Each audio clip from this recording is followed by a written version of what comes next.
Welcome back to another episode of the Boathouse Girls as we kick off our season 2, episode 1. I am Rochelle. And I'm Becky. And today we're just going to jump right in and, say we've been gone for a while because life is life, people. Life is life. Life is life. Na, na, na, na, na. Big changes happening. And whenever you're dealing with, educators, we live by whatever's going on at that school and that district, so that can throw off your schedule a bit. And Becky's decided to still be part of the Dakota Territory, but take a job opportunity in the southern Dakotas, branching out. So lots been going on since we last saw you. A lot. Yeah. I mean, busy educator time. Busy ministerial time. I was serving a congregation throughout Lent in South Dakota, which if you grew up in North Dakota, you know that South Dakota was always your nemesis. Mm-hmm. Not necessarily because you dislike South Dakotans, but because everybody always got it wrong where you were from. You'd introduce yourself, say where you were from, and they would say, "Oh, you're from South Dakota?" "No, North Dakota." Or they would say, "Is that the one with Mount Rushmore?" Yes, no. Constantly. Or your geography they were completely, people.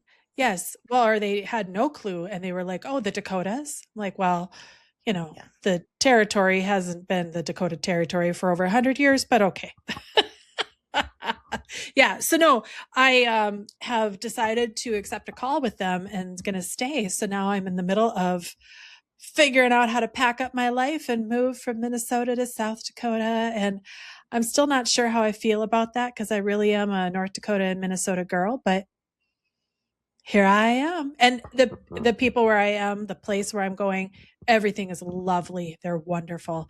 I just got to get used to the idea of being a South Dakotan for a while. I'm sure I'll be proud in another year. I mean, I've been in Texas now I've lost track of how many years, good, almost 30-ish. I'm still not a Texan. People around me think I am, but really, am I? I'm a Texan implant, maybe, but. Do you still feel like you're a North Dakotan, or do you feel like you're a Northerner? I feel more like I'm a Midwesterner. Yeah, for sure. Yeah, that is. I'm definitely. I mean, I say Midwesterner. Yeah. Oh yeah. Oh yeah. Sure. Oh, let me tell you, hearing myself on feedback when I watch film. We play it back. But I play back and I critique my own sermons in an attempt to get better. Oh, the Norwegian accent is strong with this one. And I knew it was strong, but hearing it back on replay is always a little difficult. Yeah, you didn't need to record yourself. I could have. I'm looking more at the content than I am at the audio. So give me a break. Oh, yeah. Geez. Yeah. Oh, geez. It's funny because everyone down here will catch me on the northern word. Be like, "Oh, your accent came out." And then when I'm up there, they're like, "Oh, you sound so Texan." Well, really, we've talked before about how you are not overly susceptible to accents. Not really. And I pick them up overnight. Like I can do them, but I don't choose them. I dream about being somewhere and I speak like it when I wake up. Closest I think I've adapted for Texas is y'all. I finally conceded about 7 years ago. It's just faster. It's great. I love y'all. I use y'all. After my one summer in Virginia, almost 20 years ago, I came back saying y'all and soda instead of pap. And boy, it still fits with me. I like it. Pap. I like a good pap. Well, I thought today, Boathouse memory-wise, I think we'll come in and out of those or point them out for season 2. And instead, I'd like to jump into a topic. And since, it's May, and it's spring, right? It quit snowing, allegedly, or is it still snowing? We have leaves. There are leaves. Okay, so it's safe to say spring is starting. We are mowing Thank lawn. Goodness. Okay. Whoop, whoop. So, I think it's with the whole cycle of life. Uh, Today we could talk about things that are new, but really aren't. In other words, old things that are new again. Well, I'm glad you went there because as soon as you said cycle, my brain went to menstrual cycle and then it went to perimenopause. I want to talk about happy things today, That's not that's painful new. things. That's not new, but not so new, and it's back again. It's not even, Yeah. let's not even start with So that today. what are you I'm thinking just, about? eclectically, I think in Gen X, it's funny because I think I hear the younger generations all the time are talking about how we don't accept change. Mm. But change is hard for sure. Change is hard. And as you get older and you go through different, like, I guess Taylor Swift way of saying it would be eras of your life, things are going to change. People are going to come in and out of it. Situations moving happens, jobs change, relationships change. But when I think about it, I think Gen X has had to adapt more to change and has done a better job at it than most generations could, considering where we started and where we are. And then when you look at, like you had mentioned, that, we see our stuff coming back again and the younger generations are trying to claim it as theirs. Well, it's not. It's not an original idea. It's a repeat of what we've already done. So just kind of wanted to have a conversation about how we feel about that or examples that we can think of. It's a bit of a mind bend when I see what you just said. The generation of TikTok is creating videos out of our old lives. So Yes. it's like our original content is now current content. And it's a bit of a head scratcher. My first thought is a video that came up yesterday on my feed. And it said something to the effect that your 50-year-old flex is remembering your step aerobics routine from 1997. And it had a bunch of people doing step aerobics, doing around the world step aerobics, knee, straddle, knee, exit, turn, knee, straddle. And I burst out laughing because heck yeah, I remember that. And I taught step aerobics for how many years at gyms? Heck, I was teaching it into the 2010s because people still loved their step aerobics routines. Mm-hmm. And at the same time, I thought, okay, this is funny that the current generation thinks this is post worthy, And but honestly, they think, yeah, go ahead. Other things that we do, they think are icky. Oh, for sure. And they maybe think it's icky, but they want to post about it too. Mm-hmm. For example, I immediately go to my mom and all the gals in the Enderlin cafeteria on Wednesday nights or whatever night it was they would get together doing their jazzercise and aerobics together. And I would get to go and we'd all work out together for a couple hours and listen to these records and they'd all be doing their moves. And I thought that was kind of fun and funny at the same time. And I guess that we now step aerobics people we're there. We are the new jazzercise. Make a comeback. Pull out your neon, your leotard, tights, headbands. Let's get it going. Can't do my leg warmers. Yeah, my tights that go underneath my leotard. What the heck? Girl, that is like, okay, anybody in perimenopause is not going to be doing that right now. First of all, I mean, we walk from our bed to our toilet to go to the bathroom in the middle of the night and we're breaking a sweat. I mean, there's no way you're going to put tights on this body and tell it to work out. No. It'll be jazzercise and loose yoga pants and oversized t-shirts. 100%. That is the only way. Oh, and with nothing that's going to stick to you. And I want industrial size fans blowing on me at the same time, And not because you want to have that cool windblown look, but because you got to get the sweat from the hot flash plus the exercise. There is plenty of detoxing happening during the workouts. Like free water in large containers, not just, bottles, but like, which from the ceiling, it drops down like a giant hose, like a water hose from the backyard, and you just spray it into your mouth and around your body. That's what we need. Gen Xers would know what to do with that hose. We We would. grew up And we'd drinking be like, from the oh, hose. the hose. Except when you first said that, I got the vision of the water splash scene from Flashdance. That's not bad either if it's a chair routine. You got to cool off. We doing our chair aerobics. And sit. And Thank pull. you. On 5, 6, 7, 8. I think it's fine. We could reboot the Flashdance routine made for perimenopausal women. What the heck? Why not? What was I watching recently, and the love interest in that movie was in it? I think it was The Pit. And I was like, who is this guy? Who is this guy? This old man. And I look it up, and I was like, it's Nick from Flashdance. Nick. But he was like a patient in the ER in The Pit, and he was like 80 years old. Man, I missed it. I haven't watched The Pit. I'm gonna have to turn it on so I can see The Pit Nick. is good.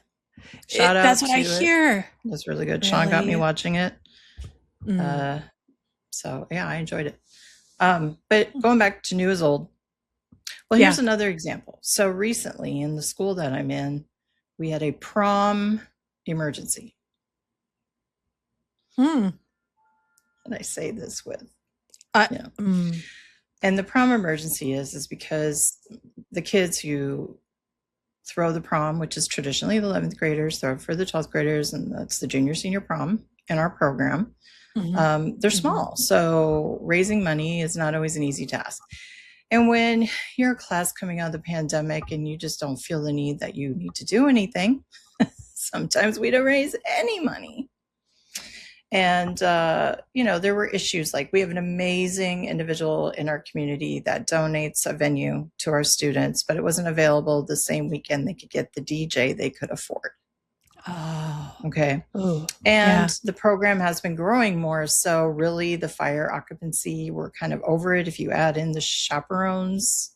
And we can't really do much to the venue. It's a pretty little venue, but the most they can do as far as like a prom theme is whatever they do for centerpieces. And even that, we can only have like 4 or 5 tables because the space is so limited.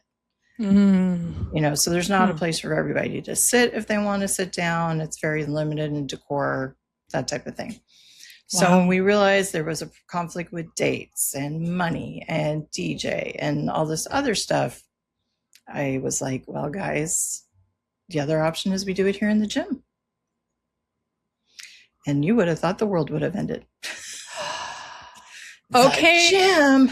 My mind had already gone there. Okay, obviously we're not doing them in the old high school gym the way we used to. No.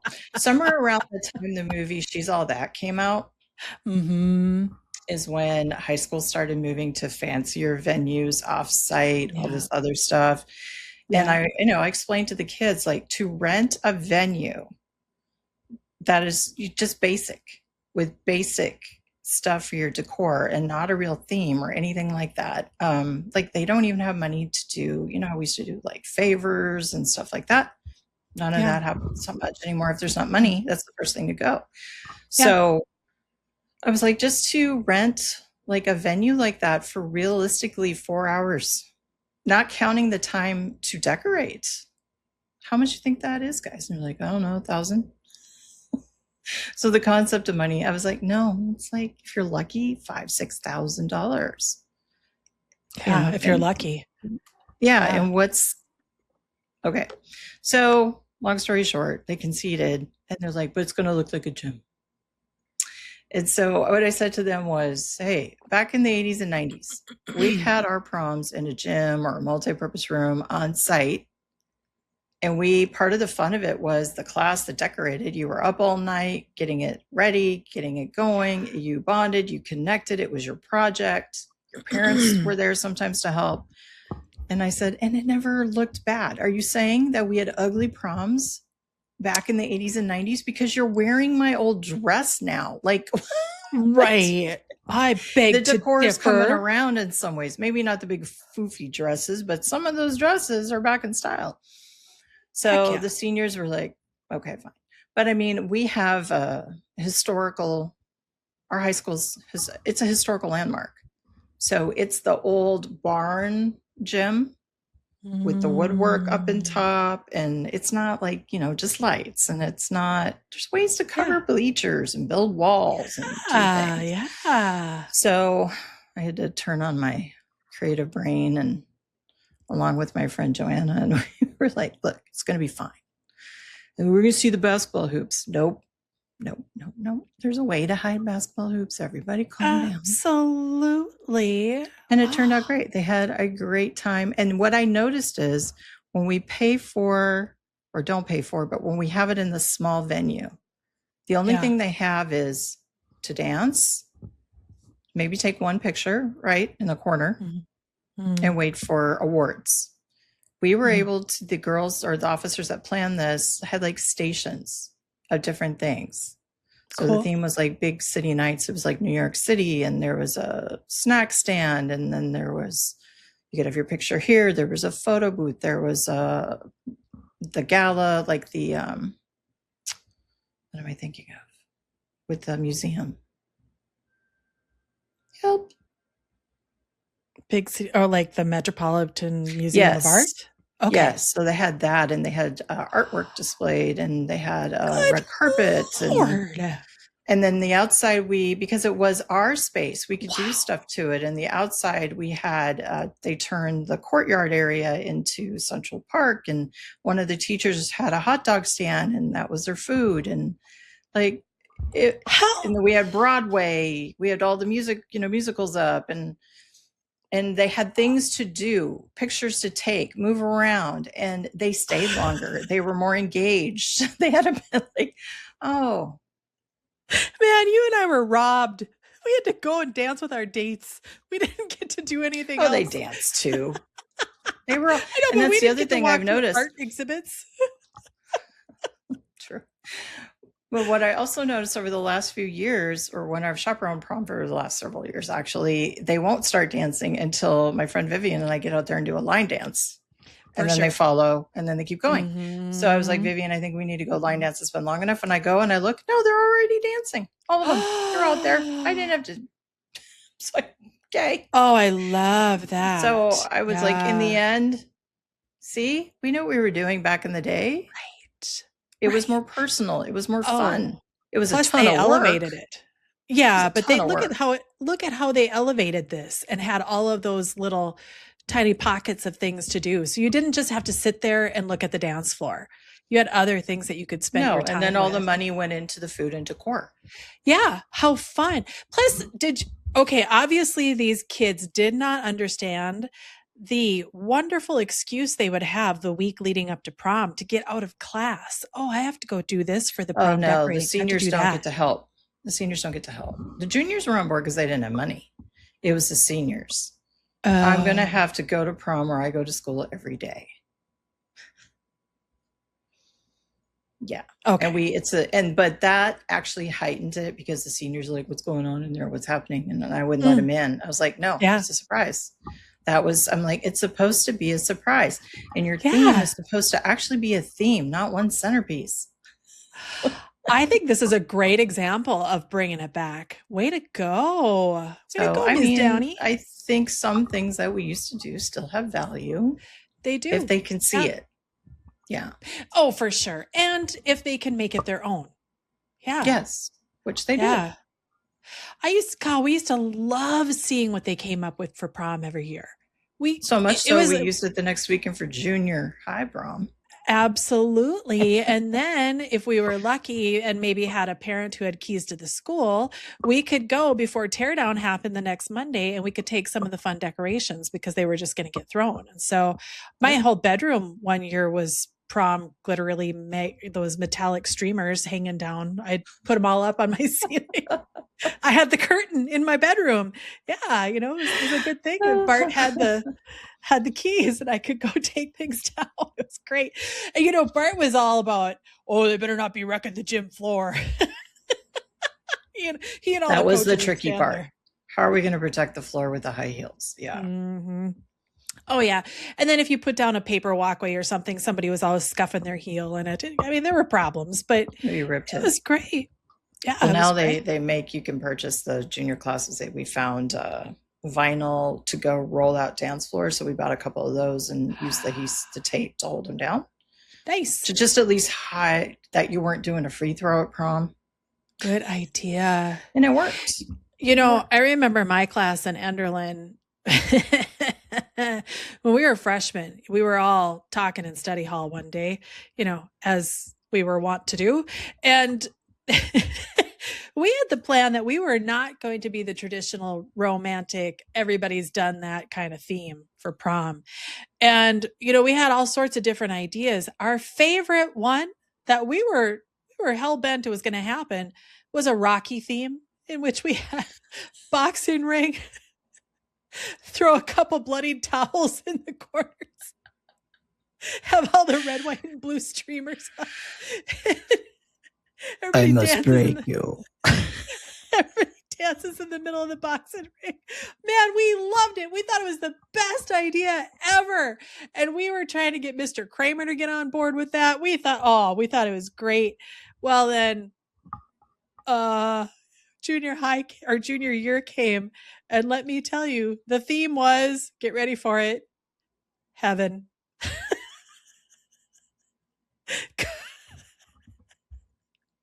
About as original as it comes. Let me guess. In shades of light blue and white, little pink thrown in. It was royal blue and white. You're close. You were close. Oh my gosh. And Yikes. I know one of the songs was popular that year was Heaven. whose Heaven Isn't Too Far Away, Closer to It Every Day. Who sang that? Ah, great. No. It'll come to me later.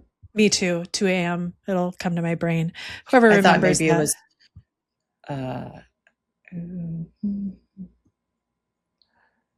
Not Brian Heaven Adams. is a place on, or yeah, Belinda Carlisle. She was big at that same time. Well, yeah, so you can see why there were a few heaven themes that year, but that's a far cry from Rocky. Oh, I know. Obviously, those of us in ninth grade study hall did not get on the prom planning committee because you were banned. Yeah, kind of want to do Rocky. Yeah. Well, I mean, it was that, or a couple of the guys wanted to have like a racetrack, like car races. Or NASCAR. And one of them was already like, yeah, I could build the crash to the wall. I could build that. We could have a back end of a car coming out. You're not first, you're last. Exactly. This is I think before Days of Thunder came out. Yeah, before Talladega Nights. Yeah, but yeah, but it's funny to watch the kids and some of the things they say or do, or like my juniors are getting ready to apply to colleges and start thinking about that process, and our college specialist is working them. And I went into one of the classrooms to do a writing day with some of them because they can write, but they don't know how to write about themselves.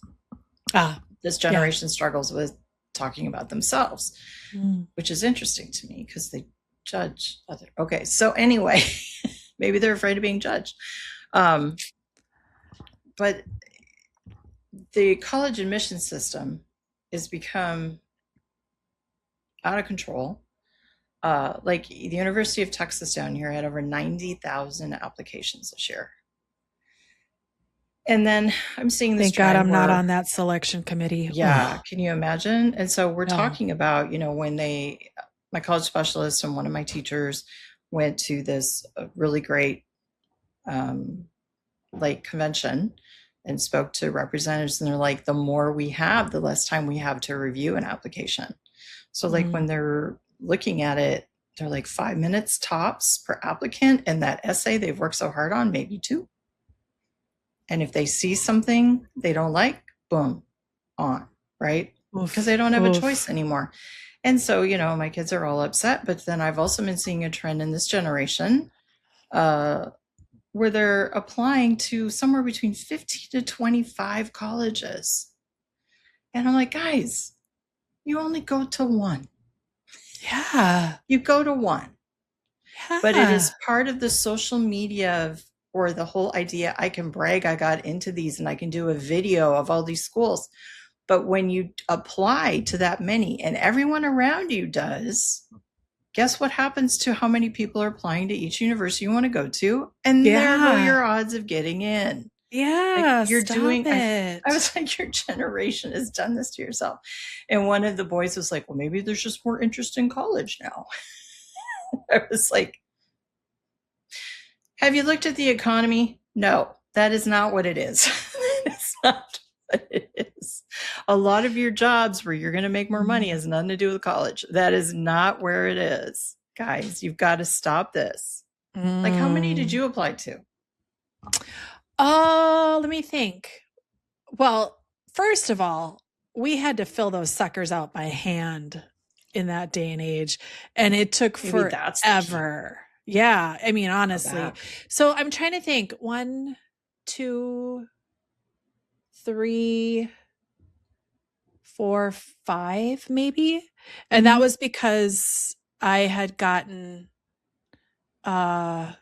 scholarship offers from those 5. Like, so it was kind of a formalization of, Yeah, they did it different back then too. Like, I remember yeah. getting scholarship offers from 2 universities, and I never even applied to those because I had no interest in them, and the scholarship wasn't that big.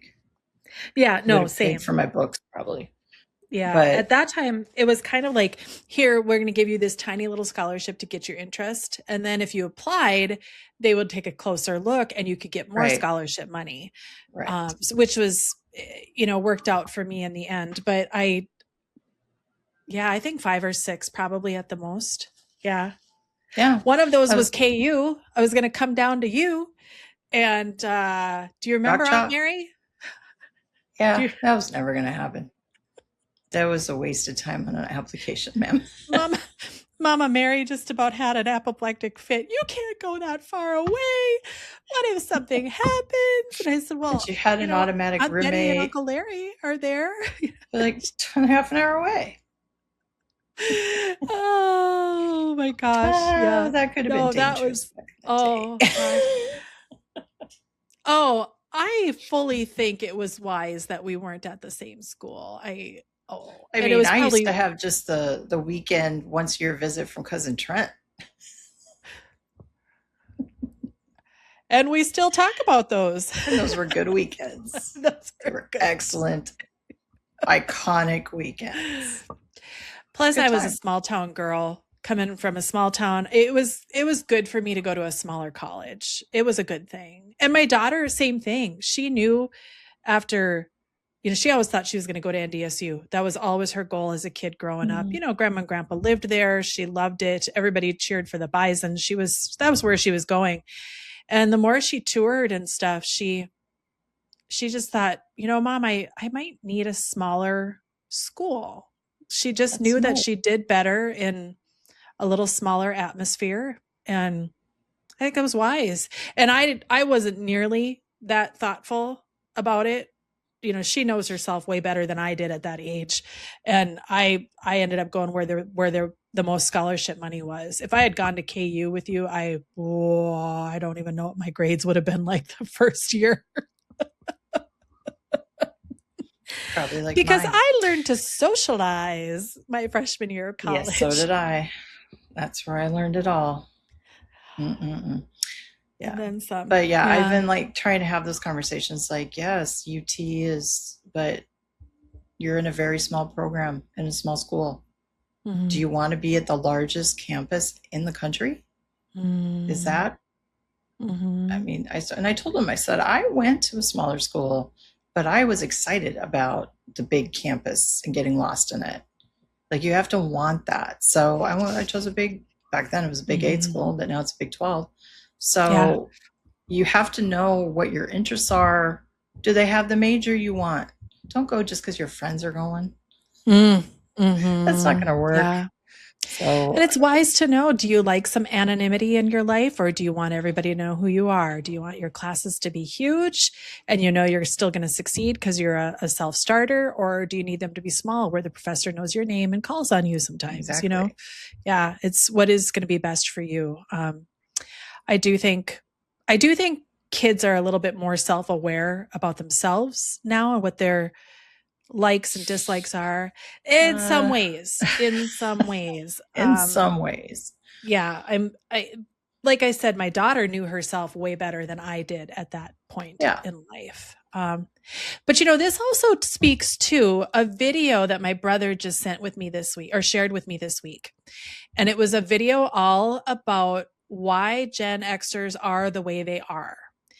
And it's stuff you and I have talked about before about the baby boomer generation, and they had grown up with World War II parents, and how, they basically just left us to fend for ourselves in everything. Oh, you got hurt, shake it off. If you got in trouble at school, you are definitely at fault, no question. Like there was never any partnership, maybe, is kind of the way it was saying.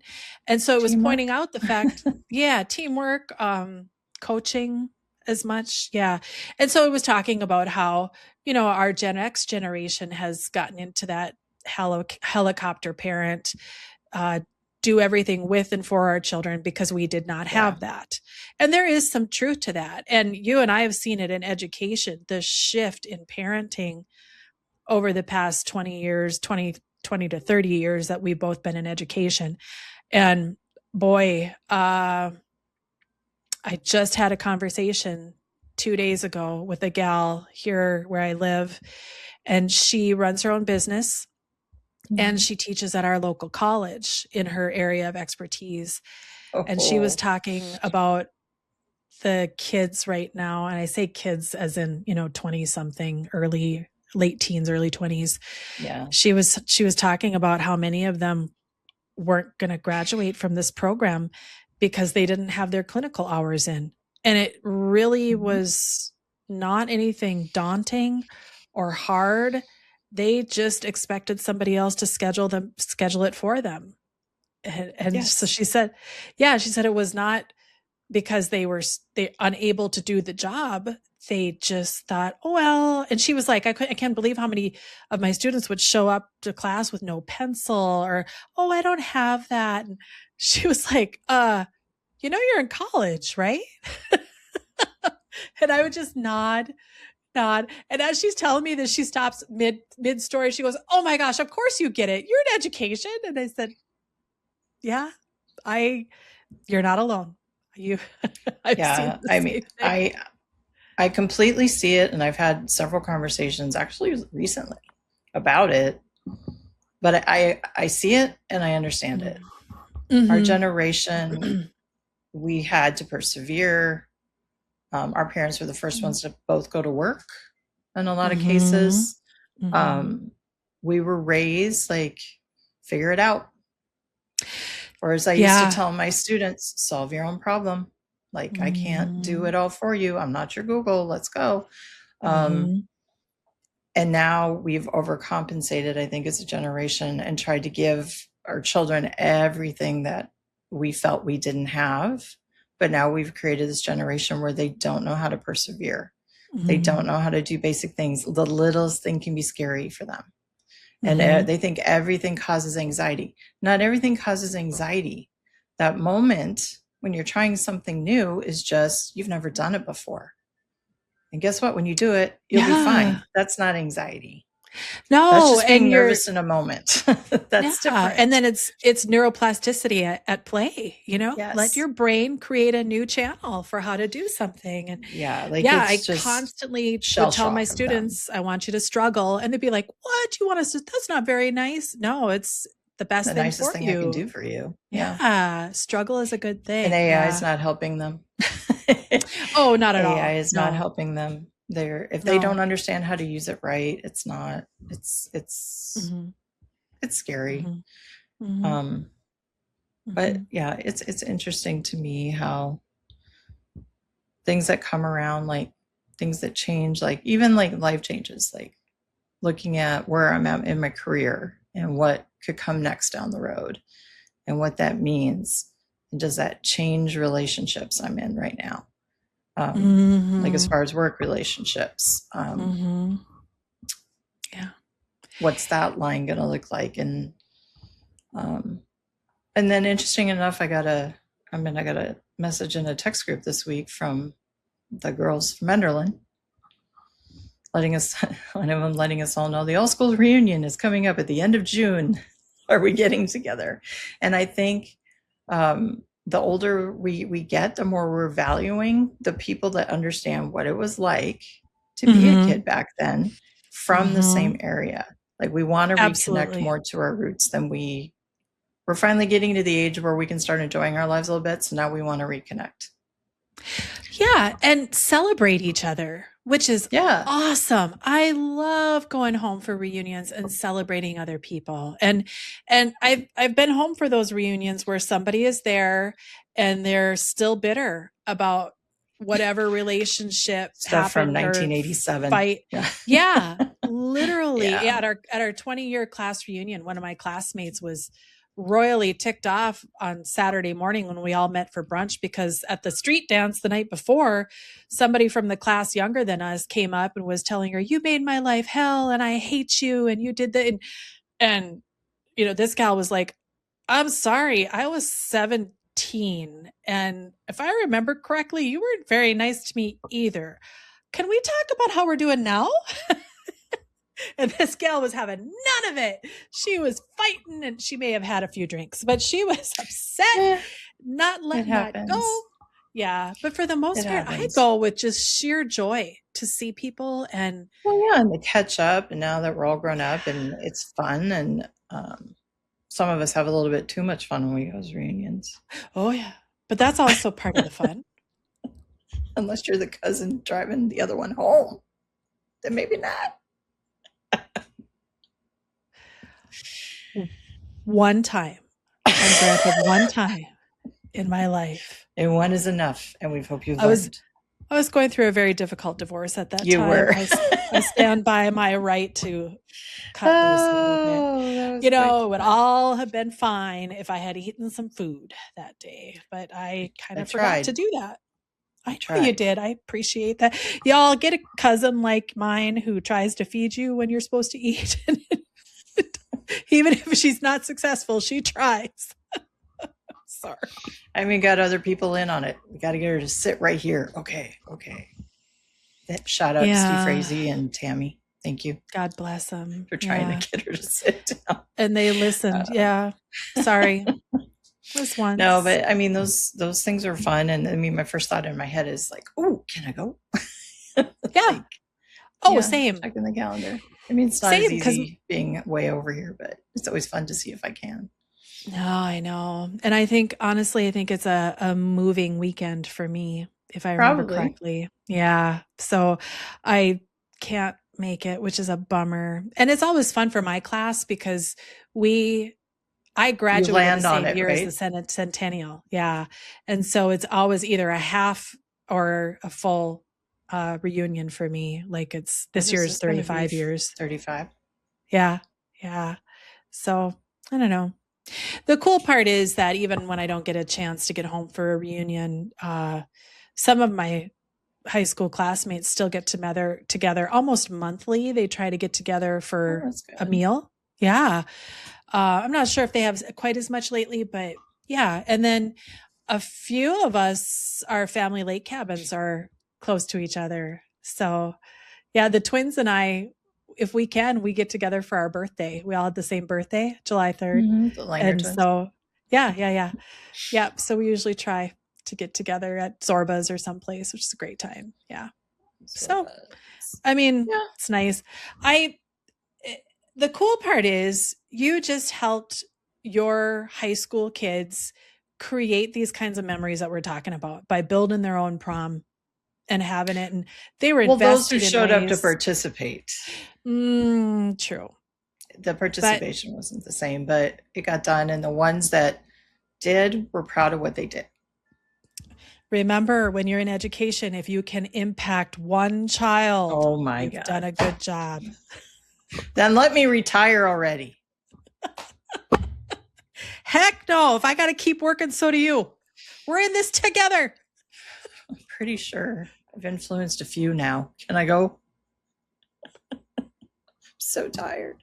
Maybe I haven't influenced everybody as positively it's just as I that would like. end of year, all the testing is happening, and we have international testing on top of the state testing and the national testing. And I'm usually, this is the part where I just become either silly and numb or I don't know what day it is. Yeah, that's kind of how I've been too. And it's not because I'm in education anymore. It's just because I came off of Lent, which is a huge season for people in ministry. And then on the tail end of that, it was trying to make big life decisions. And so, and now, I'm still in the middle of trying to get that all sorted. So it's a lot, that speaks a little bit to what you were talking about too. We Gen Xers learning how we have to do it on our own. I still feel that heavy weight when that life decision needs to be made. And even if I talk to my support network people, I feel it deep in my bones that this is up to me and nobody else is going to help me through this. And I do think a career in education has solidified that in a sense. There are lots of ways to collaborate and have great input as educators, and working as a team is huge when you are an educator. But at the end of the day, it comes down to you are in charge of teaching all those kids what they need to know.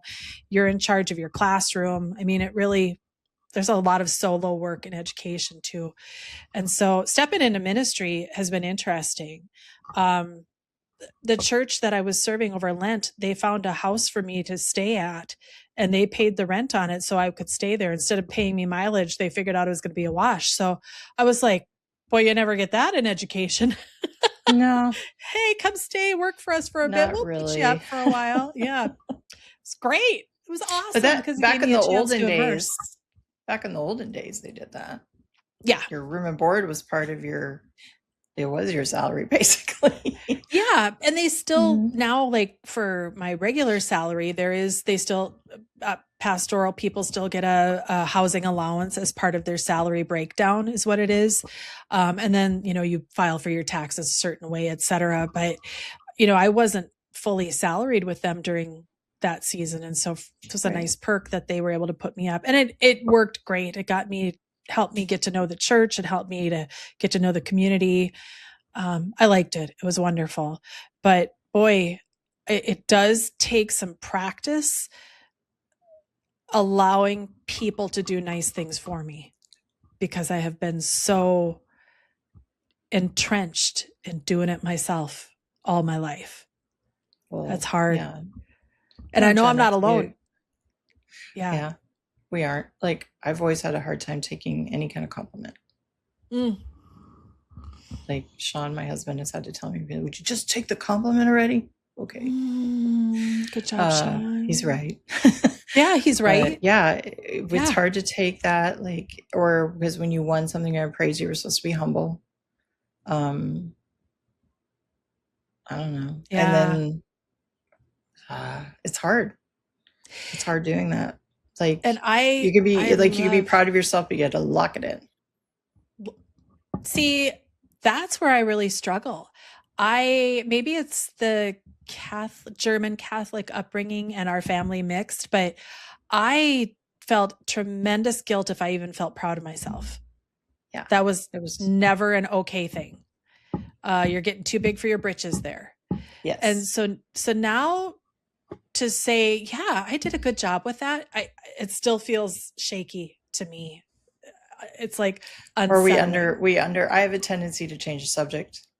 Underplay it a little, okay, next, because it's uncomfortable.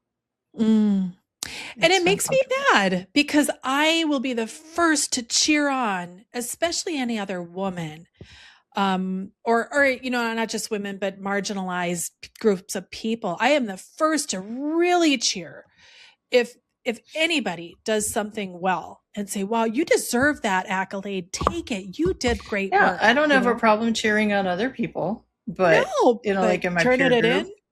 Yeah, no. No. And Uh, then I think it's funny when like sometimes the students they're like they want to be recognized for the silliest little things that are just part of being a human. And I was like, well, you're not getting a trophy sticker for generation. that. Yeah. And I'm like, no, no. I'm the mean one. And I'm like, no, that's your job. Yeah, No. can we But re-gift I've all been the on time trophies? every day this week because that's the only job you have. Good. Congratulations. Get to school. What? Yeah. Or kids would be complaining about somebody's drama or something, or oh my gosh, this is so hard. My favorite, they walk in, Miss B, I have to go to the bathroom. You can't tell me no because I have my period and it sucks. I hate it so much. And then the boys are rolling their eyes and everybody, it's just chaos for 2 minutes before class starts. And I would just look at them all and say, your bodies are doing exactly what they're supposed to do. And all of you rolling your eyes, you are developmentally exactly where you're supposed to be. Good job. they'd all look at me and go, she's right. See, in high school, someone came in and said that to me. I'd be like, TMI, go to the nurse. Yeah. Oh, 100%. But I had the junior high kids. We were learning how to vocalize and not vocalize. Yeah.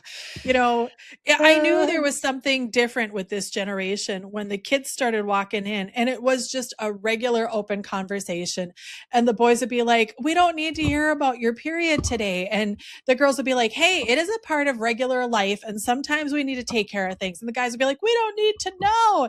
And these whole conversations of, but sometimes you're going to know because it can't be hidden. And why should we hide it?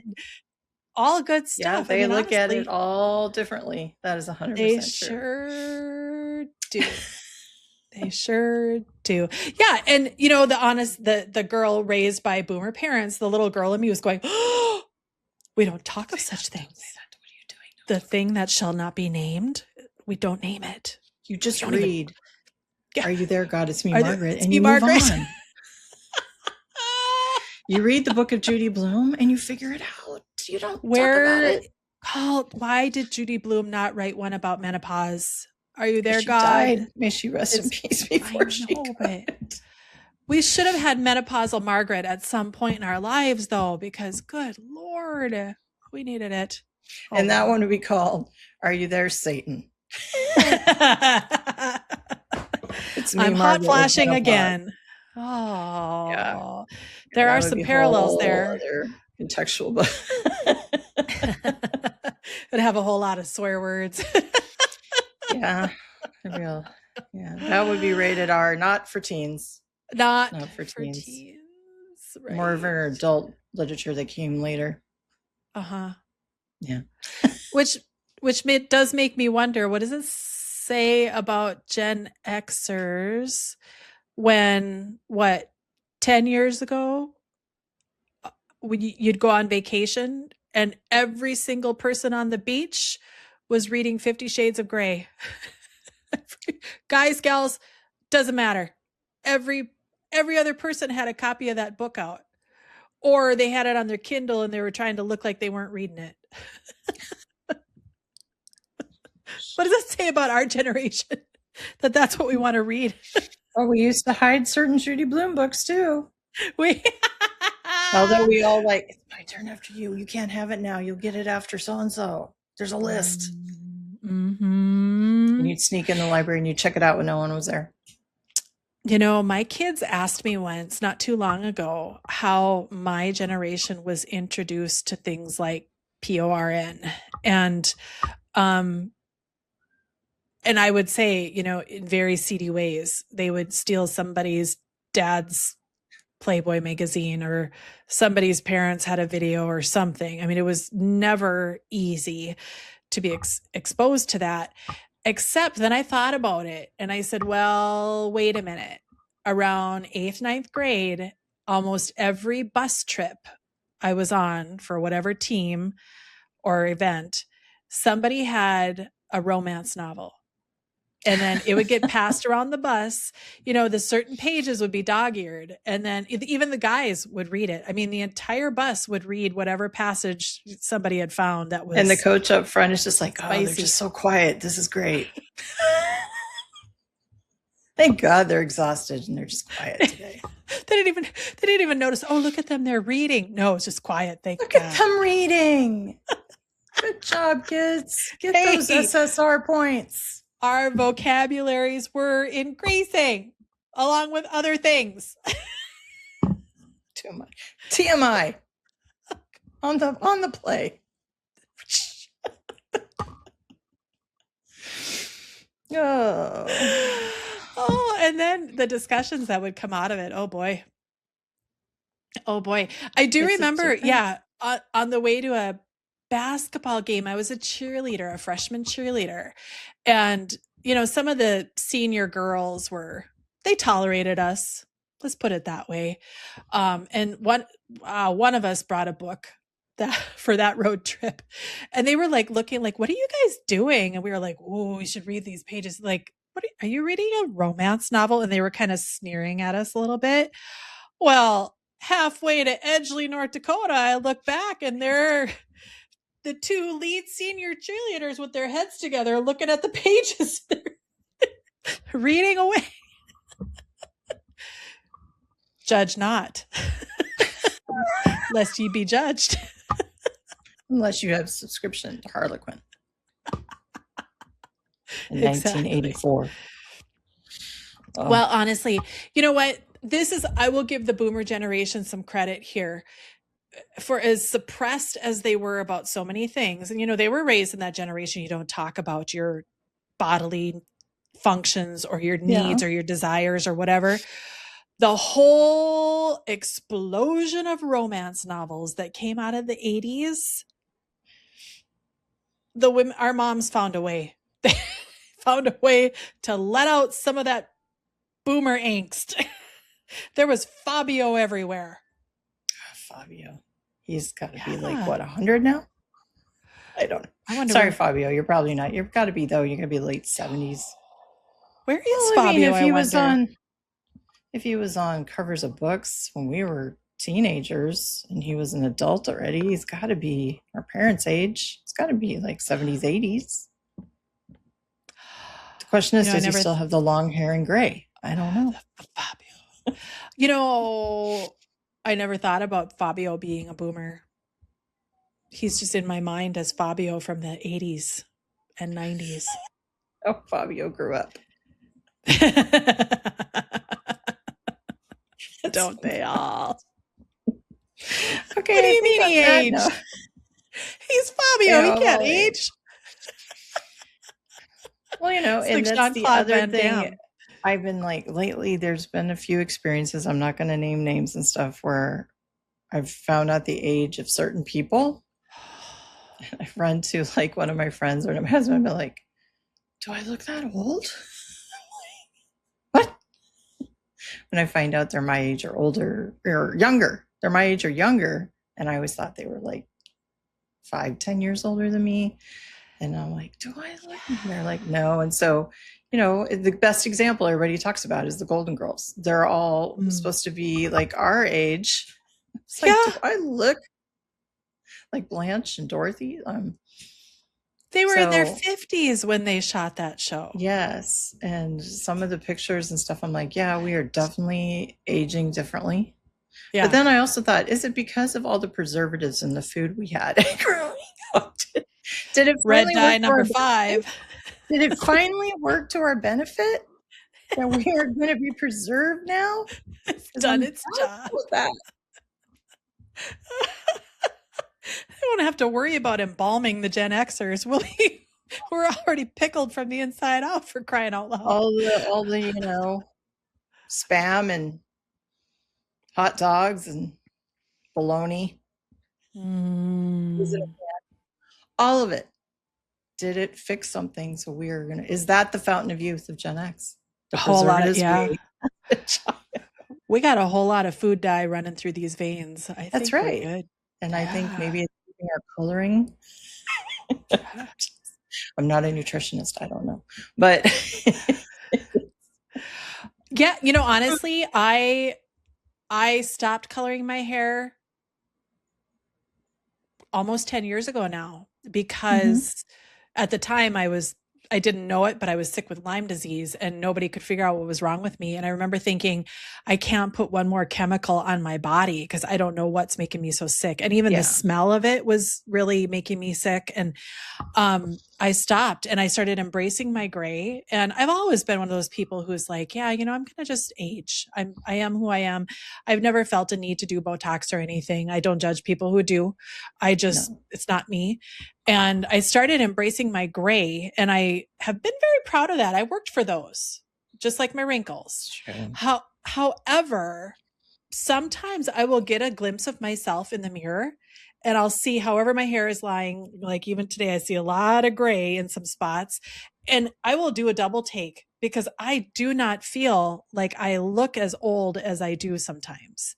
Yeah. And I certainly don't feel as old as I look a lot of the time. Well, it depends. Maybe in the mornings Well, yeah. when I wake up. Oh, everything hurts. Before you gua sha your face, Like, whatever else is popular. Yeah. I'm not a very good age guesser. I never have been. And I've gotten really bad at it recently. Like yeah. Okay. And But it doesn't apply. I know. And then I also try, I'm the same as you. I have no intention of doing certain things. Well, one, I'm afraid I'll be highly allergic and something will happen. I have that fear. Yeah. Yeah. And two, like it was good enough for my grandmother, and I felt like her grandmas, and they were happy in who they were. So be it. Yeah, I think they were. I guess I never had my a whole lot grandmother of wore her conversations oil about of it. Olay every day. Every day. Yeah. And then my mom taught me moisturizing is important. So yeah, and your mom's got great skin still. She always has. Yeah. Yeah. Aw. Oil of Olay. Yeah, grandma. She used to give me a hard time because I guess the first time when I was little, I saw grandma, this is Grandma Irene, putting on oil of Olay. And I was like, I said, why do you wear that, Grandma? And she said something like, so I don't get wrinkles. And I said, it's not working. Out of the mouths of babes. And being, Irene didn't even skip a beat. And she's like, we'll see how you feel someday when you're using it. Of course. And then years later, I'm up there visiting probably in my early 30s. And I had oil of Olay, like eye serum and stuff. Yes. And I was like, Grandma walked by. I was at her house and I was like, hey, look, Grandma, look what I'm using. And she goes, told you. She did not forget. She did not forget me being this little girl watching her going, it's not working, Grandma. Oh, I remember Grandma Artis once, and I was in high school and must have been staying with them for the night. We were getting ready for church and she called me into the restroom where she was putting her makeup and stuff on. She said, Beck, there's a little scissors in my drawer there. Will you grab it? She had hold of a hair on her neck and it had grown and she wanted me to just snip it off, not pluck it, but just cut it off. And she goes, well, this is what you deal with when you get to be my age. It's coming for you too. And I just remember being kind of horrified, surprised, maybe not horrified, but I was a little like, oh, taken aback by this whole hair thing. And now I'm like, oh, geez, Grandma, you buried it on that one. You didn't prepare me for all the chin hair too. Well, neither did our generation before. Thanks for that. Well, I think we should probably wrap it up for today. Did we cover the topic? Okay. We never know here at the Boathouse Girls if we've covered the topic or not. We maybe didn't nail it completely, but I think we did a good enough job. I think that I am looking forward to season 2 because we are heading into my favorite season of the year, which is summer. And well, sure, where you live. Yeah, sorry. Not sorry. Oh, sorry. You chose to live in Texas. You can just live with the consequences of your choices. I will in my 115-degree heat index. For the I visited you last July. Yes. Somebody asked me last year when I was coming home from visiting you in July, this gal I know who lives in Texas also, she's like, oh, I hope you've had a great time in Texas. It's been a little hot down here. And I replied, yeah, it felt like soup. Like I was walking through soup every day. She thought that was hilarious. I was like, you've never heard that? You The live in soup started Texas. this last week. We got a little cool Ooh. front. The temperatures dropped a little bit, and we got a reprieve from it this weekend. But Oh. like when I get in my car and my Mm. phone has humidity screen, like you're like, whoa, yeah, that started. I'm like, it's here, it's here. But it's okay. Well, I'm on my way to Florida next week for vacation. Get ready So for the soup. yep, I will definitely have the soup. Yeah. It is a gorgeous spring here right now. It's about 63 degrees today. Everybody's out walking their dogs and just enjoying being out in the sunshine, and the leaves are budding on the trees. Some are already leafed out. It is a beautiful time to be in Minnesota right now. Thank you And for it's that. only going to get better. Thank Yeah. you for that again. I'll You're be laughing welcome. in around November. I know.